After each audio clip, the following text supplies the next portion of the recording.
Bienvenidos a un nuevo episodio de Historias de Mérida en La Picota, en Televisión Extremeña, en el que, como cada semana, intentamos descubrir historias de la ciudad, sobre todo aquellas basadas en el siglo XX y también XIX, como hemos hecho en el pasado programa. Hoy vamos a hablar también de la Plaza de España, pero de uno de sus elementos más singulares, como es la fuente. Para ello vamos a recibir y a saludar a nuestro querido amigo y también compañero y cronista oficial de la ciudad, Fernando Delgado. Buenas noches. ¿Qué tal, Buenas noches, Fernando? Nos vamos a basar hoy en la fuente de la Plaza de España. La fuente de la Plaza de España tiene una historia. Que no es un elemento, no es la única fuente que ha estado en esa plaza. Han estado varias. En el año 1633 ya hablaba de la fuente de la Plaza Moreno de Vargas. En el 22 ya había una, en 1600, estamos hablando de casi 500 años, 1622, ya había una fuente con mucha agua, pero la eliminaron por otra, digamos, más ornamental. Más ornamental. Había mucha agua y entonces salían unos chorros tremendos y así estuvo durante siglos. O sea que no estamos hablando porque la auténtica fuente que actualmente tenemos es del año 1884. Esta fuente pesa 20.000 kilos. Son unos ángeles montados en unos peces de mármol. Y eso lo habrán visto todo aquel que haya ido a Portugal o a Lisboa, fuentes muy similares a esta y casi iguales. Y es que de allí se trajo.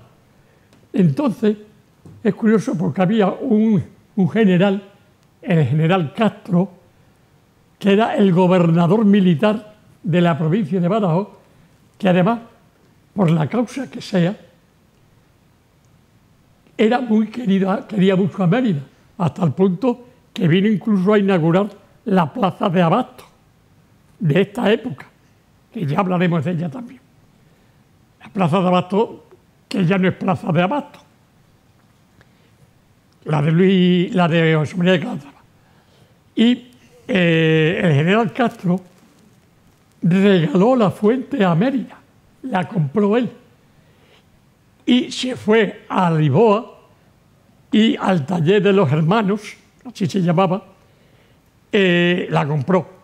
Como era una persona muy vinculada a la política por ser general, pues se trajo en tren. En los trenes de aquella época, imagínate, que es cuando se habían comenzado. Y se trajo hacia Mérida en el año 1884, y el 22 de julio de ese año se inauguró, era el día del Corpus Christi, que se encargó a la Confitería Gutiérrez del año 1827, que ha existido hasta hace unos meses. Yo, por ejemplo, tengo en mi casa una lata entera de caramelos de la Marti. La tengo yo guardada como recuerdo. Y se le encargó a esta pastelería que repartiera caramelos entre los asistentes a esta fuente. La fuente es de mármol. La fuente tenía unas características especiales. Alguna vez se ha atacado, desgraciadamente, a ella, pero bueno, ahora parece que está más tranquila la cosa, y aquello de las cámaras y demás, pues parece que la gente... Pero la fuente se trajo de Lisboa. Pesaba 20.000 kilos, es de mármol y son angelitos montados en peces. Y ya decimos que... De estilo portugués, total. Totalmente portuguesa. Y siempre la configuración ha sido como la que conocemos ahora, es decir, con los chorritos, el chorro central y los chorritos laterales, siempre ha sido digamos así. Que no ha cambiado desde su inauguración. Los chorritos podrán ser más o menos fuertes. Oye, depende pero... porque es que... Claro, ahora vemos, Fernando, como un elemento más Porque, claro, es que cuando se puso estamos fuente, en los tiempos que estamos, pero eso debió ser una innovación tremenda en su no época. te puedes imaginar. Y es que cuando se puso la fuente, también una cosa muy especial que hemos comentado la semana pasada, y es que se puso la piedra de granito, no solamente la fuente, sino toda la plaza llena de granito. Y claro, aquello ya, las señoritas y los señores paseaban tranquilamente por la Plaza de España como si fuera algo especial. Los kioscos cambiaron un poco también su fisonomía. O sea que a raíz de la fuente cambió la fisonomía de la plaza totalmente, ¿no? Porque antes, ya lo comentamos la semana pasada, era de tierra. Anteriormente a ella mejoraron los kioscos, se daban conciertos, ya tenía, como tú decías, el templete para los conciertos. Con la fuente, parece mentira, pero fue, digamos, un revulsivo en la misma Plaza de España.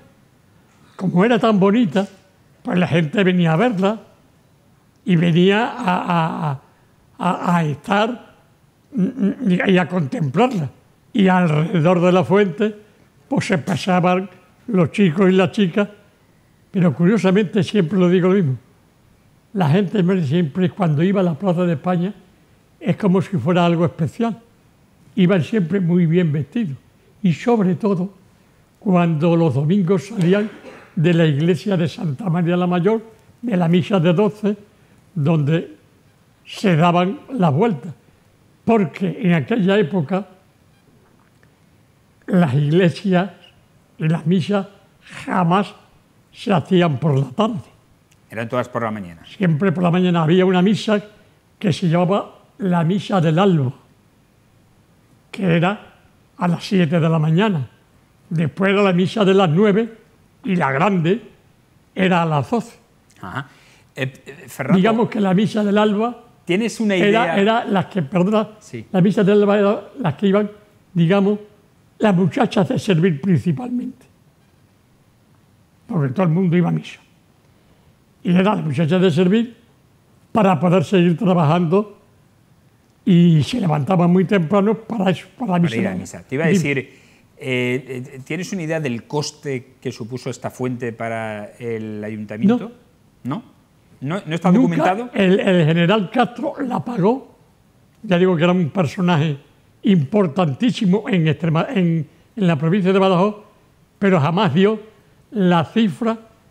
Incluso Sáez de Buruaga, que habla mucho de esta fuente, en una de las historias suyas y de los artículos que hizo, lo hizo por centenares, incluso muchos emeritenses como Fermín Ramos, Manuel Fuentes, clavaban de la Plaza de España, pero del coste, como la pagó él, nunca quiso, que yo sepa, nunca quiso decir cuánto costó.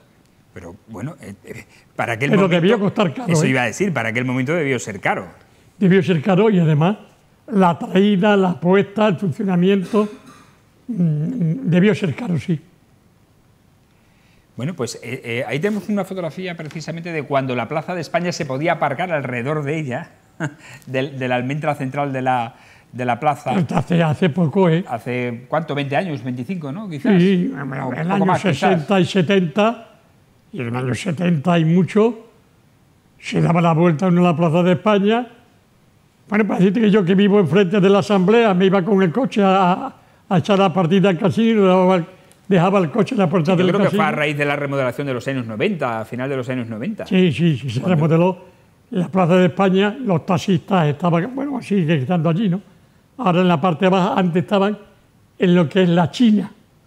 Ahí era donde estaban la parada de taxis. La parada de taxis. También estaban en la parte donde está el kiosco de Elbe, que después fue el de Paquito, enfrente del museo, enfrente del ayuntamiento. Ahí también se aparcaba. Ahí también se llamaba lo que se llaman el coche de punto. ¿Sabes? Y hay fotografías de esas que estaban también ahí, el aparcamiento de los coches. Oye, ¿nunca sufrió ningún daño, pese a pasar una guerra civil? En la Plaza de España, el único daño que hubo, que salieron pitando, eran los anarquistas, que no eran de Mérida. que eran unos asesinos, que no eran de Mérida, lo vuelvo a repetir, comandados por el capitán Medina. Cuando fue la guerra civil, pegaron 3 o 4 bombazos, uno dio en la torre de donde estaba la Sevillana, que era una torre enorme, en la misma donde está la Loba. Sí. Al lado estaba la Sevillana. Allí trabajaba el padre de Antonio Vélez. Después otro dio en lo que era la antigua Confederación Hidrográfica del Guadiana, pero un cañonazo dio justo enfrente del ayuntamiento, en la fachada del ayuntamiento. Y aquel zambombazo fue el aldabón de que todos los que estaban en el ayuntamiento salieran corriendo, y gracias a ello se libraron algunos, porque otros 15 muy conocidos fueron fusilados. Bueno. Y vuelvo a repetir, no por gente de Mérida, eran de fuera. Pues hemos hablado de la plaza de la Fuente, de la Plaza de España, es el símbolo emblemático principal de este epicentro y sigue siendo, de la ciudad, y sigue siendo. Sigue siendo, porque a pesar de... Yo tengo que reconocer que soy de la época antigua y todavía me acuerdo de mi Plaza de España, de esa plaza en que yo conviví con ella, y donde se paseábamos todavía por la Plaza de España. Ya la circunstancia ha cambiado totalmente. Y entonces, al cambiar, ya los kioscos, digamos que se han apoderado prácticamente de la Plaza de España, y bueno, pues la gente, no solamente de la parte de la plaza, sino todo lo demás. Bueno, es una forma de vivir, es una forma del ayuntamiento sacar su rentabilidad, pero lógicamente existen plazas que eran una preciosidad, como la plaza de Santa Clara, la plaza de los Melones, que ya hemos hablado de ella. Efectivamente, sí. ¿Sabes? Donde también ya está ocupado por mesas y por sillas y demás. Por veladores y terrazas. Por lavadores y terrazas. Sí, así pero es. Ya lugares donde se pueda pasear tranquilamente, yo creo que lo único que queda es lo que llamaban el Parque de los Enamorados, que es el Parque López de Ayala, que es el final de la Rambla, o por la Rambla arriba, Rambla abajo, y la calle Santa Eulalia, porque ya han desaparecido desde luego, pero es normal. La vida continúa, y con la continuación de esta vida va cambiando muchísimas cosas. Así es. Bueno, estamos viendo imágenes de un vídeo aficionado del año 1984. Ahí, eso es la calle Almendralejo con la avenida de Extremadura, la calle Camilo José Cela, el cruce con la confluencia de la calle Cardero, en fin, Marquesa de Pinares, que está a la izquierda, y cómo eran los coches y la vida en el año 1984, con ese Seat Ritmo, que por cierto mi padre tuvo uno de esos coches. Y así era Mérida también en el año 84. Ha cambiado mucho la fisonomía, evidentemente, es así, porque las ciudades evolucionan, pero es bueno que permanezcan estos símbolos como la Fuente de la Plaza de España. Yo te digo que ha cambiado para mal. ¿En tu opinión? Es la mía. Y te voy a decir por qué. Mérida nunca debió crecer a la altura en Mérida, digamos en el centro de Mérida. Yo he visto, porque un cuñado mío era el director... Puente Romano. Era el director de helicóptero de toda España. Y vino una vez a Mérida y me dio una vuelta por toda Mérida con el helicóptero. Y Mérida era la ciudad más fea que yo he visto en mi vida, porque parecía una mesa con las patas boca arriba. Era horroroso. Eso fue el desarrollismo de los años 60 y 70. Claro, era horroroso ver Mérida con la Torre de Mérida. Estamos viendo cuando se transitaba por el Puente Romano. Pero cuando la Torre de Mérida era horrorosa, y después los edificios que se han hecho posteriormente en otros sitios del centro de Mérida, tan altos.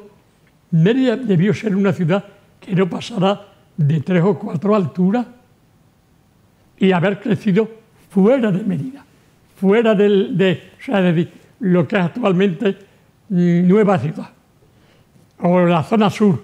Hubiera facilitado mucho el yacimiento arqueológico de Mérida, Hombre, el claro. descubrimiento del yacimiento. Y además no solamente eso, sino que los yacimientos arqueológicos se hubieran visto mucho mejor y se hubieran descubierto muchos más. Claro. Nos tenemos que ir, Fernando, con estas imágenes del año 1984 de la calle Almendralejo. Estamos viendo ahora mismo ese momento y cuando se transitaba por el puente romano, que ya no nos La acordamos gente de eso. se va por el puente romano y los coches. Los coches, por eso digo, están ahí los coches y las motocicletas. Sí. Nos vamos, Fernando, gracias. Hasta la próxima semana. Hasta la próxima semana seguimos hablando de Mérida. De Mérida, como siempre, les emplazamos aquí. Por cierto, estoy acabando el 3er tomo de los viejos escenarios emeritenses y va a gustar mucho. Y va a gustar mucho porque se va a hablar de todas las ermitas que había en Mérida, que eso se desconoce, había muchas ermitas. Se va a hablar de la historia, porque si no se pierde, Frank, Claro, sí. del cuartel de artillería. Si no se escribe, se pierde. Es así. Con el tiempo. Y gracias a ti y a otros cronistas oficiales Sí, podemos tener esa historia escrita que es el fondo documental de lo que ha sido Mérida a lo largo de los años. Hay una persona que quiero desde aquí darle las gracias, Frank, que ha escrito sobre Mérida y para mí es uno de los arqueólogos más importantes y de investigadores únicos, que es José Luis de la Barrera Antón. Ese es extraordinario y es que gracias a él, porque yo tengo la visión corta ya por una degeneración macular, me está terminando este 3er tomo que verá la luz dentro de unos meses. Y ahí vamos a conocer algunas de las cosas que se están perdiendo. Por ejemplo, se va a perder dentro de muy poco porque murió quien lo resucitó, aunque empecé yo, hay que reconocerlo. Cuando yo hago una cosa digo que la he hecho yo. Evidentemente. Que es el mochuelo. Sí. Y no que comenzara yo, tuvo un año, se separó, pero después ya en Sierra Mérida lo empecé yo a ¿Lo retomaste? Sí. Lo hice un año y ya llamé a Guillermo Soto para que lo siguiera. Y contaremos esa historia y la de Radio Juventud de Mérida, que es una pena, ya tuvimos aquí a Enrique Carrera hablando de ello, pero que es una historia que se pierda lo que fue la primera emisora de Mérida y contar toda su historia y cómo fue. Vale. Pues lo aparte de algunas familias como los Blanes, los Valverde y algunos personajes como Felipe Trigo o Sancho, el bisabuelo de Ignacio Sánchez Amón. O sea, serán próximos capítulos. Fernando, nos tenemos que ir. Hasta la próxima semana. Y a ustedes agradecerles como siempre su atención. Continuamos aquí en La Picota.